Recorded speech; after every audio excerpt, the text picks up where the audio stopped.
All right, so today we're going to talk about problem identification and agenda setting in the public policy realm. So today we're going to explore the first step in the public policy process, and that's how problems are identified and how they make it onto the government's agenda. Not every problem in society becomes a policy issue. What matters is how issues get noticed, framed, and prioritized for action. We'll look at how this process works and why it determines which topics government chooses to focus on and which ones it ignores. The first stage is problem identification. This is when people recognize that a certain condition in society needs government action. It might come from data such as rising unemployment or pollution levels, or from events like a natural disaster or a tragic shooting. Sometimes it's drawn by public dissatisfaction where large groups of citizens begin voicing concern. The key point is that problems don't identify themselves. People, media, and advocacy groups shape how we see them. For example, is climate change an economic issue, an environmental issue, or a moral issue? The way it's framed affects the kind of policy response it receives. To know whether something is truly a public problem, we ask three main questions. First, is this condition truly a public problem or something that individuals can address privately? Secondly, who defines the problem and how? Politicians, journalists, scientists, and activists may all define it differently. And third, what evidence supports recognizing it as a problem? Reliable data, trends, or comparisons can determine whether an issue gets serious policy attention. The way we answer these questions shapes how a problem enters or fails to enter the policy process. Once a problem has been recognized, the next step is agenda setting, deciding which problems deserve government attention. This is where a private concern becomes a public issue that policymakers must address. Agenda setting is highly competitive.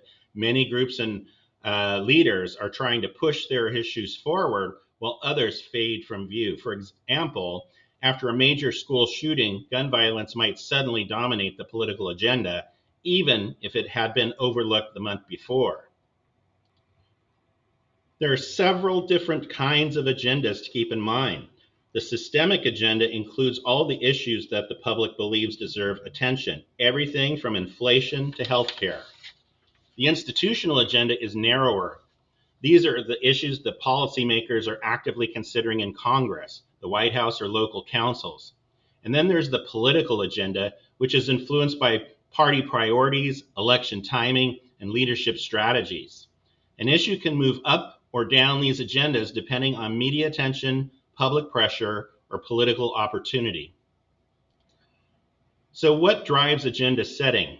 A few key forces are at play. One, public opinion and media coverage can elevate an issue overnight. Two, interest groups and advocacy organizations lobby decision makers and frame debates. Three, crises or focusing events like pandemics or natural disasters can force sudden attention. And finally, institutional rules and policy windows, ideas from John Kingdom's model, remind us that timing matters. When the right problem, solution, and political climate align, a window of opportunity opens for action. Why does this stage matter so much? Because it determines which problems get addressed and which stay ignored. The way issues are framed at this early stage shapes every decision that follows, including what solutions are considered possible. It also reveals who holds power and representation in society, whose voices are heard, and whose voices are left out. Understanding problem identification and agenda setting helps us see that policymaking is not just about solving problems, it's about deciding which problems count. So to wrap up, identifying problems and setting agendas are foundational steps in the policy process. They remind us that politics isn't just about laws, it's about attention, framing, and influence. Next time, we'll look at how policy opinions are designed and selected once an issue makes it onto the agenda.